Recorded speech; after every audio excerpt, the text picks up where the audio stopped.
Hi, in this video I want to show you how to do remote viewing on medical conditions.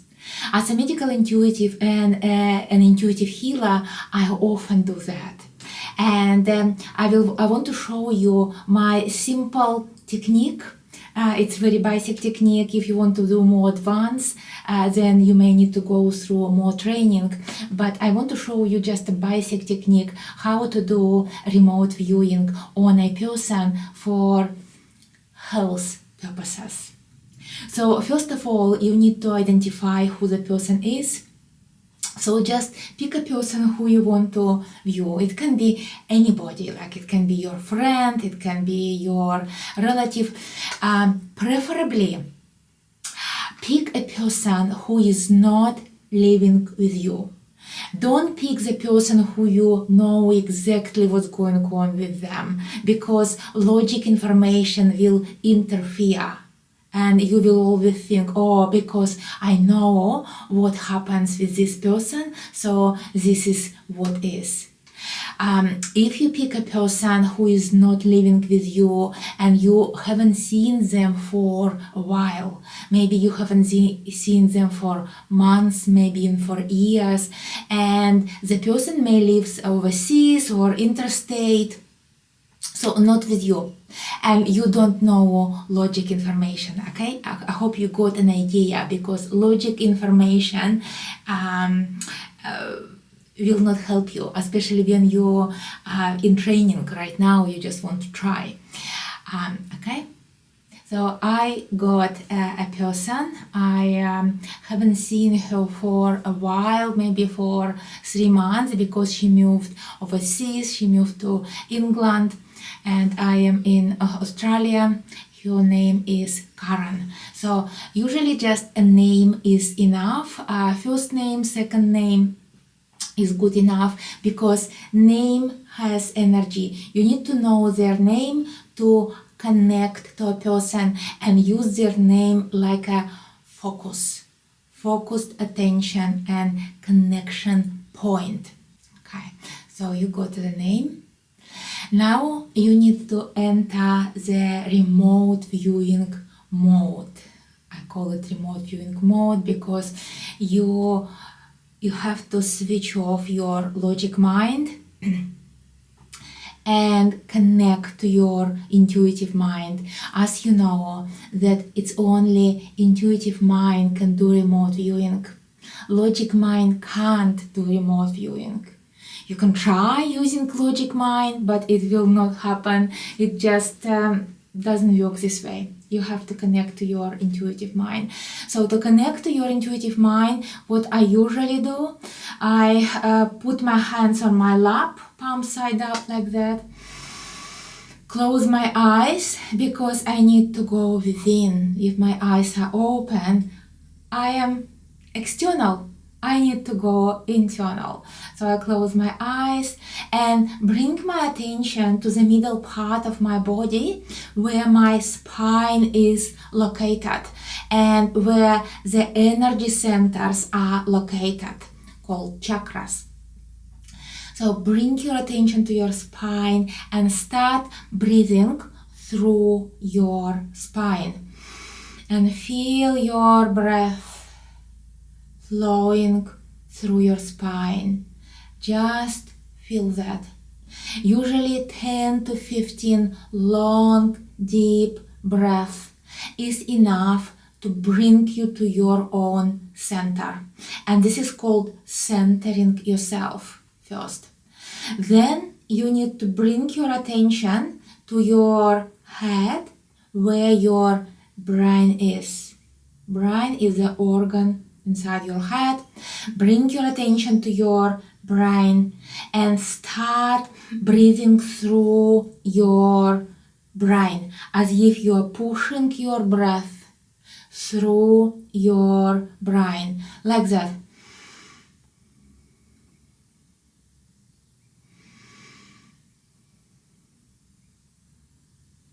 And with each exhale, you pushing your thoughts away, as if you are clearing your thoughts using your breath. And don't allow any thoughts to come in. If any thoughts come to your head, gently push them away from your head and say, not this thought, not this thought. And visualize thoughts flowing away from your head as clouds until you have empty head or silence. If you feel silence in your head, it means you switched off your logic mind. Okay? Got it? Feel silence.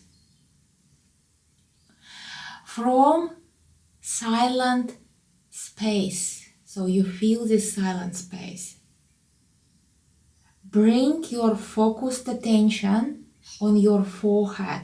Focus, but internal focus. It's like from the inside you focusing on your forehead. And feel sensations in your forehead. Just like any sensations. I feel it as tingling sensations, and this is what my clients and students feel, tingling sensations in your forehead. Just focus on your forehead. So tingling sensations means you are connected to the subtle body energy. I mentioned to you before that there is energy that runs through your body. It is called subtle body energy. And we are all interconnected through this energy. So to connect to somebody else and read it, you need to feel your energy in yourself first. So you feel it in your own body and your own aura. And you know that through your energy, your aura, you are interconnected with the whole world and everybody. Okay, so feel this energy. Now, start repeating out loud the name of the person you want to do remote viewing on, like from medical purposes.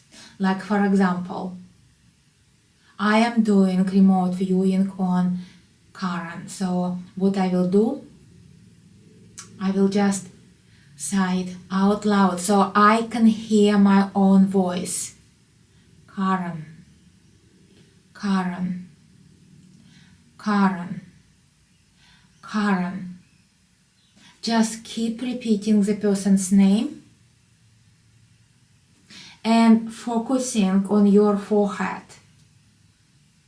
Okay, this is a step. Stay in your body. No thoughts, stay in your body and observe changes in your own body. You may feel a sudden wave of anxiety came to you. Just suddenly.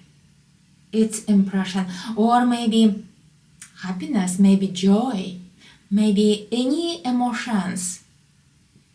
Blame, control, trust, mistrust. Anything that you feel in your own body. This is an impression that comes from the person. And this is called first impressions. Keep closing your eyes and focus on your forehead and keep repeating the person's name. Karen, Karen, Karen. So now observe other senses. Other senses, like maybe you have a vision, like a picture come to you in a flash and just gone. What is the picture? Maybe you hear something like whispering in your ears, like a word, a phrase, or sentence. This is audio impressions. You may feel something. Acknowledge that. Also, pay attention to taste. You know you're not eating anything, but you taste maybe strawberry taste, sweet taste, bitter taste, sour taste, anything, some food taste. This is an impression. Or smell. You know there is no smell in the room, but you smell it. Smell is a primary sense. So you receive some impressions through your senses. So all these are first impressions. You can interpret them later. What I usually do when I receive something, I just keep writing just keywords. So I keep my eyes closed, or you can open them just for a short while and just write keywords, or maybe sketching. This is something you will need to work with yourself and identify what you are good at, sketching or writing keywords. I usually write keywords, sometimes sketch. Then visualize. It's like a beam of light growing from your forehead and connecting to this person. Just visualize like a beam of light. You are connecting to this person hologram. Hologram is when you break down a body into the smallest particles. You get cells. Cells can be broken down into molecules, and molecules can be broken down into atoms, and atoms into energy. So hologram, it is like a human body broken down into energy. So when you grow this beam of light, you are connecting to the hologram of this person, the person broken down into energy. And now, since you are connected, you can ask specific questions that you want to know. For example, can you tell me about the health of this person? What's happening with the health of this person? So if you really want to know about health, this is what you need to ask. And now you can start scanning. You're doing scan of the hologram that you see like in front of you or somewhere like a distance, but you can really see the hologram of a person. So for the basic reading, you can just scan for density. If there is any densities anywhere in the body, so density usually means some problems, like if people have tumors, inflammation, broken bones, or something unwell, you may perceive it like density, because usually a hologram, you feel it like a transparent light. It's like what it is, transparent light. And if you see any density, it's like you start scanning. I usually start scanning from bottom and go up. You can start from the top and go down. Both ways are correct, whichever way is more comfortable for you. And the most important is just to do scanning layer by layer and not to miss any layer. And identify densities. Sometimes you see it's like some missing points. It's like nothing there. It's like an aura missing, like energy missing. It's like holes in the hologram. This is also means problems. It's called energetic depletions. Energetic depletion is when a person lost so much energy from this particular organ or body part, so you perceive it like a hole in the hologram, the body. You can ask navigating questions, like about the state of their relationships. Some body parts really correspond to how we connect and create attachments to other people, especially our below the belt area. It's like from like mid belly, so below the belt, pelvis area. It's all correspond to attachments, how people create attachments to other people. And when people create attachments to other people, they lose energy. So when you ask who you are with, what is the state of your relationships, what is the quality of your relationships, and you focus below the belt and you see the attachments, very often you see attachment, I see attachments as energy cords. It's like an energetic cord come from this person, from the hologram of this person to other people. It looks like umbilical cords. You know, when a baby is born, baby is connected to its mother through umbilical cords. So people grow cords to other people, but energetic cords. So when people have these attachments, unhealthy attachments, it means they lose energy. And energetic losses correspond as an illness. So illnesses means you lost energy from this part of the belly to your relationships. People create a lot of illnesses and health problems through these unhealthy attachments. So these kind of questions to relationships you can ask. Then you can ask questions about the state of their relationship with work.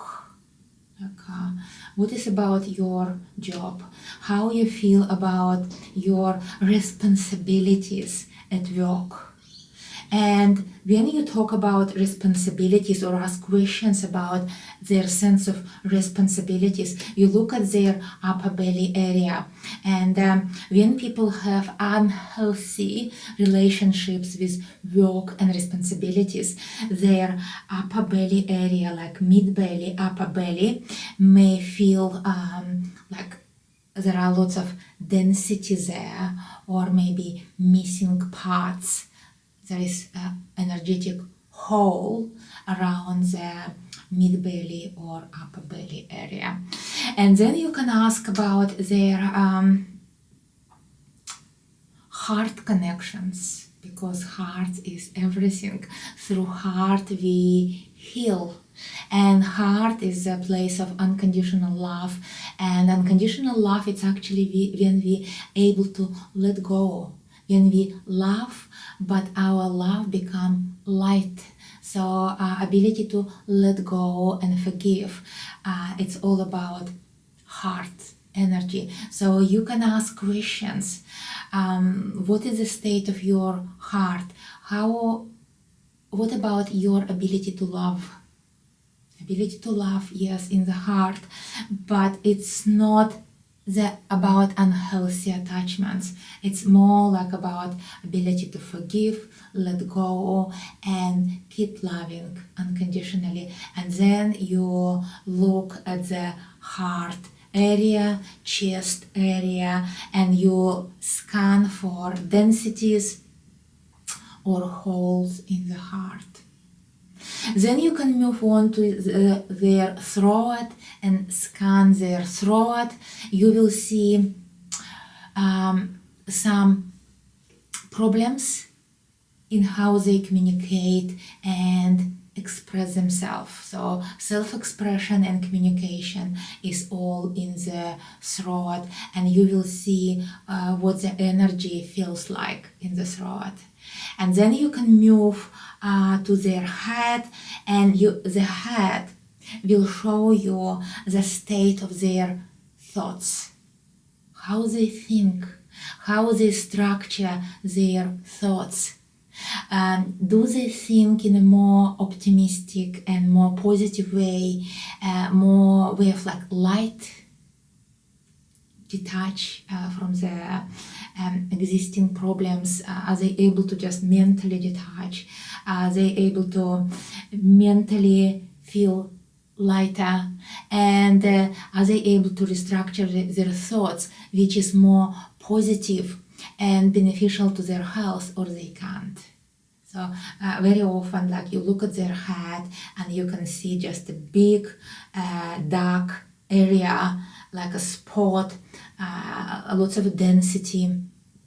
It means person has a lot of brain chatter and overwhelmed with toxic thoughts.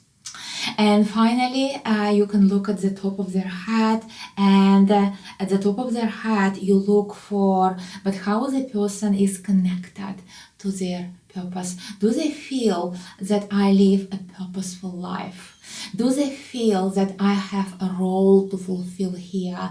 I know my place here. I know my role to play and the reason why I was born. So all these purpose questions and answers will be connected to the top of the person's head. So this is how you evaluate. When you got all the answers, you bring all attention to yourself and focus on the middle part of your own body and visualize that this beam of light dissipating. So let it go. And now, since you are disconnected from this person, you need to clean your energy. You should not keep any energy from the other person into your own aura, because we all have energetic blockages. So some of the energetic blockages can be passed on from this person to you. So what you do, you rub your hands together like that. You can use your hands to clear all the blockages that you may got from another person. So, but you need to prepare your hands first. So prepare your hands. So just follow my technique. That's what I'm showing you. Try to bring your hands closer together. Do it millimeter by millimeter until you feel tingling sensations. When you feel tingling sensations, by sensing the energy ball, it's called energy ball exercise. But the reason you do it, to energize your hands and make them ready. So my hands are very tingly now, it means they are ready. Bring your hands 30-40 centimeters from your head. Find the end of the aura that comes from your head. Test it. Do test. Like push, pull the aura. Push, pull, push, pull. And now start cleansing aura by doing sweeping motions. Like that. Sweep, sweep, sweep. And when I do sweeping, I actually feel that I'm removing dust. And like sweep and throw into the fire. Sweep and throw into the fire. I usually have a candle, light candle, every time I do remote viewing. So when I do cleansing the aura on myself, I can burn the blockages and I can burn the toxic energy so they never return back to me and they don't circulate in the room. So you do it for 2 minutes and then test the aura. Test the aura and you are looking for energetic purity. So if you feel that your aura is pure, it's all good. It's all good. You can do another remote viewing on next person and next, and you will never be affected by the energy of other people or places or anything. So cleansing yourself, your energy after remote viewing is really beneficial, and I do it all the time after each session with people, or be it remote viewing of some object, because everything has energy.